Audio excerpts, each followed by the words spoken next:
ponto para reflexão, e eu gostaria de destacar o que Jesus fala mais ou menos no meio do Evangelho.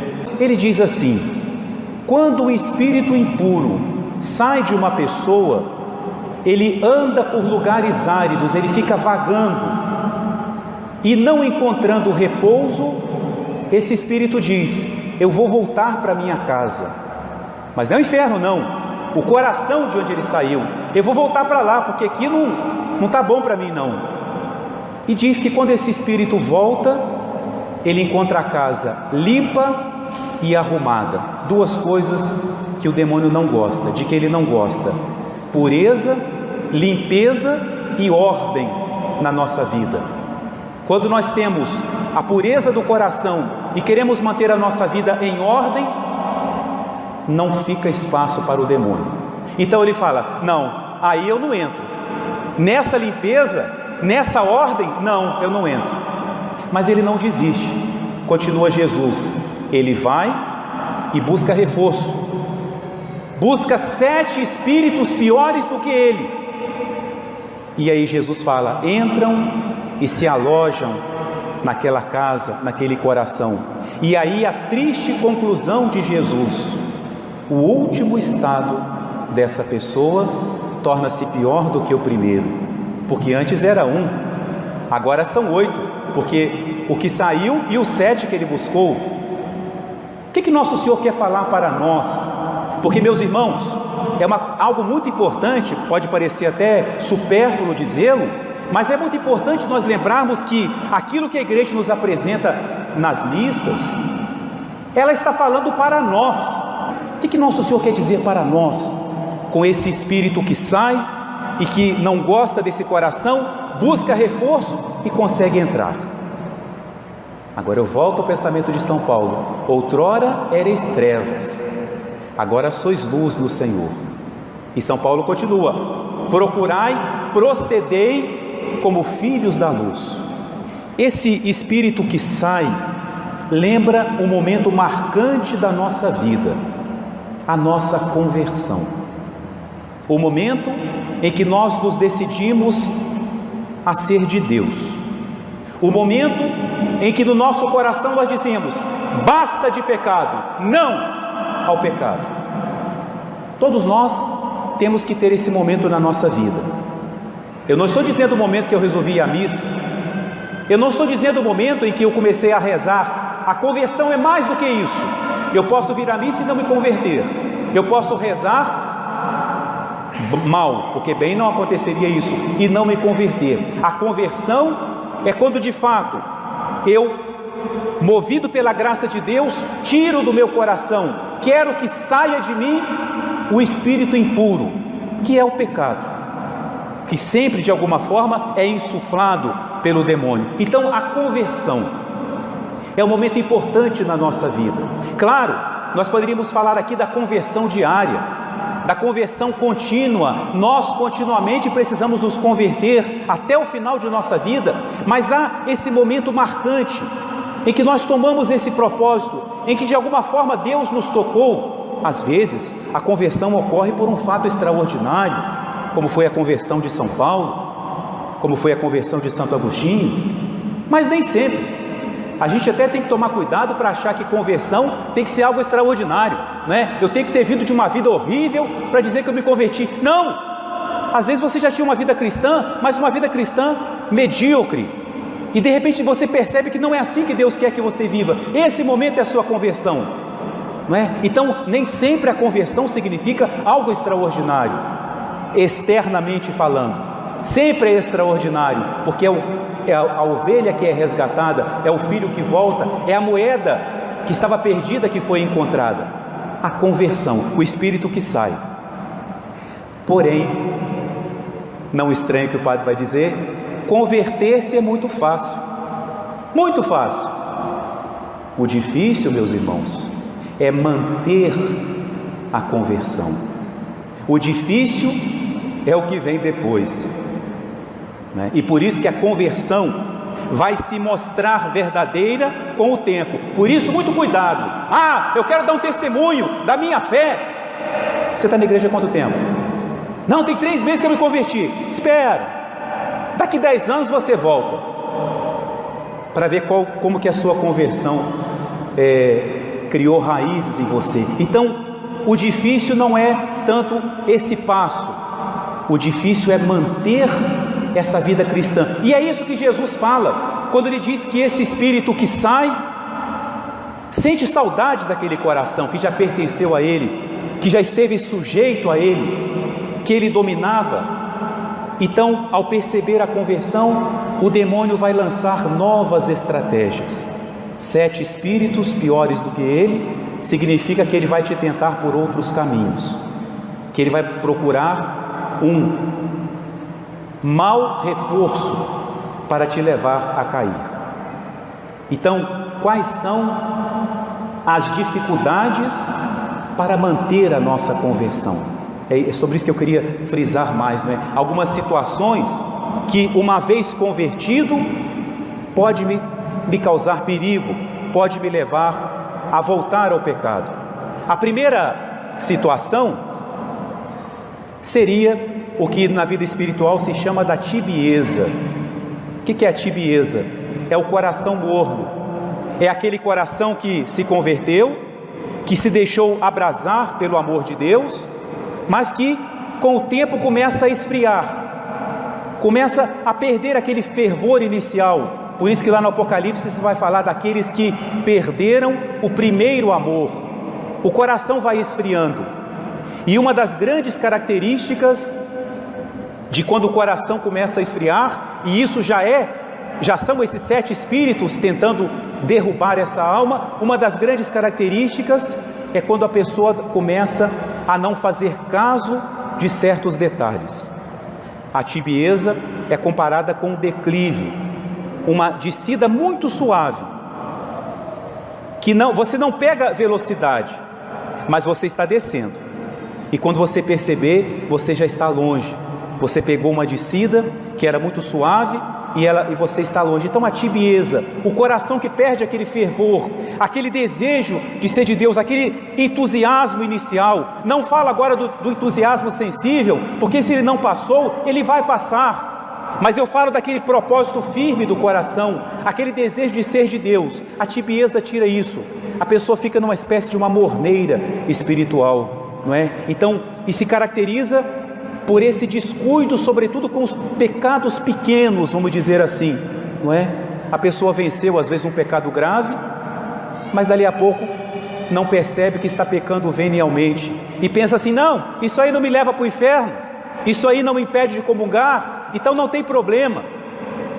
Uma pessoa que pensa assim, o que ela perdeu? A consciência do que é o amor de Deus, a consciência que é nas pequenas coisas que eu mostro a minha fidelidade, o meu amor. Então o perigo da tibieza, devemos pedir a Deus que Ele abrase o nosso coração, que Ele inflame o nosso coração, que Ele não deixe que nós fiquemos nessa letargia, nessa morneira espiritual. Segundo perigo, depois da conversão, é a presunção, juntamente com o orgulho, a soberba. A pessoa que pensa assim: pronto, eu agora já me converti, não corro mais perigo, não faço mais essas coisas que tanta gente faz, eu não vivo mais assim. A soberba, não é? Começa a olhar para outra pessoa: coitado, aquele ali ainda não se converteu, ou aquele ali, não, a conversão dele não foi retumbante como foi a minha, ele não cometeu os erros que eu cometi. Às vezes a pessoa até se gloria do erro que cometeu. A presunção. O demônio talvez não consegue mais tentar essa pessoa por um pecado carnal, por um pecado mais material, então ele tenta pelo lado mais, digamos, intelectual, mais espiritual, como se conta daqueles monges do deserto, né? E havia lá um monge que era muito tentado pelo demônio. O demônio tentou pela gula, fazia aparecer diante dele pratos suculentos, lautos banquetes, e ele sempre resistia. O demônio tentava pela sensualidade e ele sempre resistia. O demônio tentava pelos bens materiais e ele desprezava tudo. Nada fazia aquele monge cair.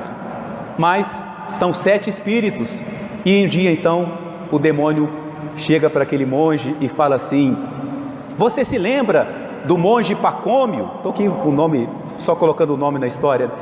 Sim, foi meu amigo. Pois é, você sabia? Ele foi escolhido para ser o patriarca de Constantinopla. O quê? Aquele imbecil? Como é que escolheram a ele, não escolheram a mim, que sou muito mais capacitado do que ele? Pronto, o demônio foi embora. Se pudesse, feliz. Não conseguiu vencer pela gula, não conseguiu vencer pela carne, não conseguiu vencer pelas coisas materiais, o fez cair pelo orgulho. E o último estado torna-se pior do que o primeiro, não é? Então, cuidado com a presunção, cuidado para não acharmos que somos melhores do que os outros por aquilo que Deus nos dá. Se Deus nos deu mais, Ele vai pedir mais. Deus foi misericordioso ao dar-nos mais, mas Ele vai ser justo também ao pedir contas do que nós fazemos desse mais que nós temos. Por exemplo, a facilidade aos sacramentos, a facilidade à confissão, não é? A facilidade da Santa Missa, da assistência espiritual. Nós temos que usar disso com uma profunda humildade em nosso coração. Então, o perigo da presunção, da soberba após a conversão. Outro perigo é a reincidência. O que significa isso? A pessoa se converteu, ela deu esse passo para Deus, ela vive um tempo na graça de Deus, ela resiste ao pecado, mas com o tempo a própria natureza, a própria carne começa a sentir saudades dos pecados de outro tempo, e a pessoa começa a pensar assim: eu acho que não é tão grave como eu imaginava, eu acho que se eu fizer isso uma vez, não vai ser assim tão grave, eu não vou deixar de rezar, eu não vou deixar de ir à missa, e principalmente, eu vou estar lá cedinho para me confessar, eu vou pecar, mas depois eu vou me confessar. E aí a pessoa corre o perigo de cair na reincidência, começa a voltar ao pecado. E uma coisa muito perigosa na vida espiritual, meus irmãos, é quando nós fazemos essa espécie de pacto com o pecado. Você não me incomoda até certo ponto, e eu também não te incomodo. Eu não corto totalmente com você, mas também não vou ser um amigo seu de cada dia. O último estado torna-se pior do que o primeiro, porque essa reincidência, essa repetição do mesmo pecado, ela nos leva a perder a noção do pecado, a noção da gravidade do pecado. Essa reincidência, meus irmãos, pode transformar um sacramento que é um grande remédio, que é a confissão, pode transformá-la num veneno. Quando nós, lá no nosso coração, terminamos tendo essa vida: ah não, eu peco, mas o padre vai estar lá, eu me confesso, eu quero deixar o pecado, então eu me confesso, mas por outro lado eu não quero deixar totalmente, e vivemos nessa reincidência. Aí você pode confessar todo mês, você pode confessar toda semana, você pode confessar todo dia. Se você não tiver no coração esse propósito do desapego do pecado, a confissão não vai te mudar. O último estado torna-se pior do que o primeiro. Então, ter no coração esse propósito, né, de não deixar margem para o pecado. Finalmente, outro grande perigo, que acontece muito também, é o desânimo, porque a vida cristã é monótona. Os dias bonitos, os dias que nos entusiasmam, não são muitos. Nós servimos a Deus principalmente no nosso cotidiano, no nosso dia a dia, muitas vezes difícil, muitas vezes árido, muitas vezes sem graça, muitas vezes sem que ninguém note, sem que ninguém te aplauda, sem que ninguém perceba o esforço que você está fazendo para viver para Deus. E não só isso, mas também muitas vezes bombardeado de tentações. Olha os 7 espíritos aí. E então a pessoa começa a desanimar, ela começa a ter aquele sentimento: não adianta, não faz sentido, eu rezo, parece que Deus não me ouve, eu faço penitência e Deus parece que nem percebeu. E aí a pessoa cai no desânimo, ou então vem uma queda, e ela pensa assim: não adianta, eu não consigo, o pecado é mais forte do que eu, e a pessoa entrega as armas, o desânimo.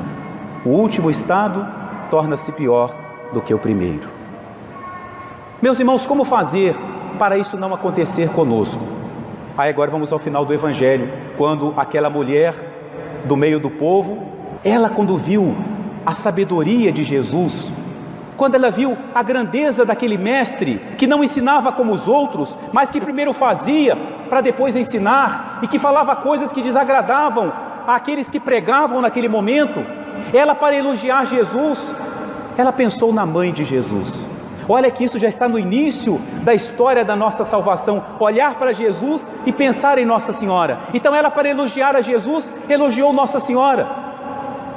E aí muita gente fala: olha aqui, Jesus falando que não é para elogiar Nossa Senhora.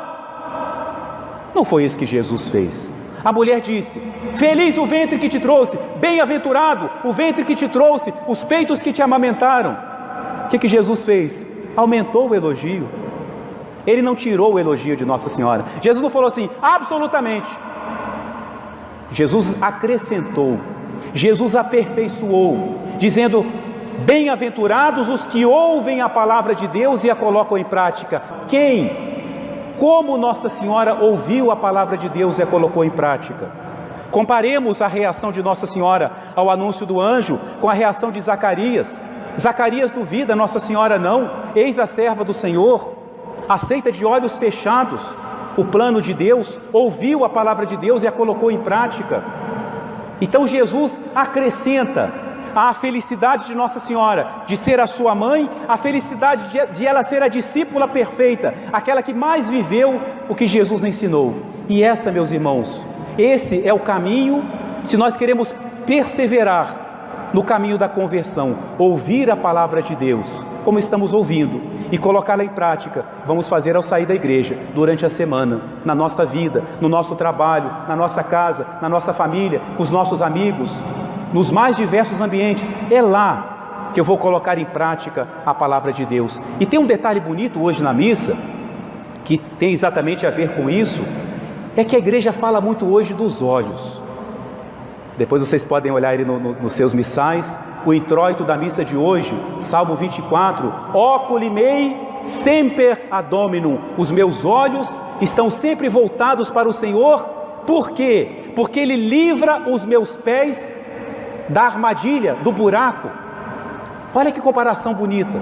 É como alguém que fala assim, olha para Deus e fala: meu Deus, por onde que eu vou andar? E Deus vai guiando.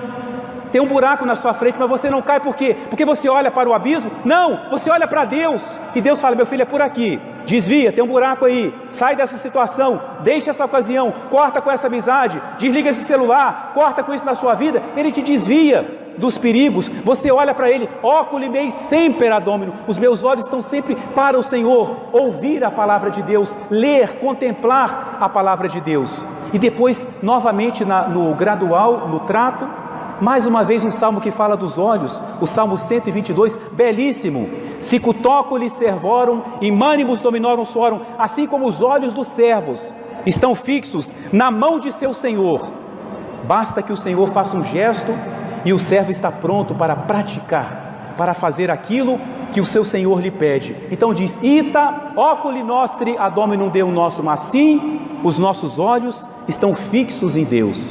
Esse é o caminho. Você quer perseverar sendo luz? Você quer manter a sua conversão? Quer evitar a tibieza, a presunção, a reincidência, o desânimo? Olhe para Deus, olhe para a palavra de Deus, ouça a palavra de Deus e procure colocar em prática aquilo que nosso Senhor vai nos ensinando, aquilo que a igreja nos transmite cada domingo, cada dia.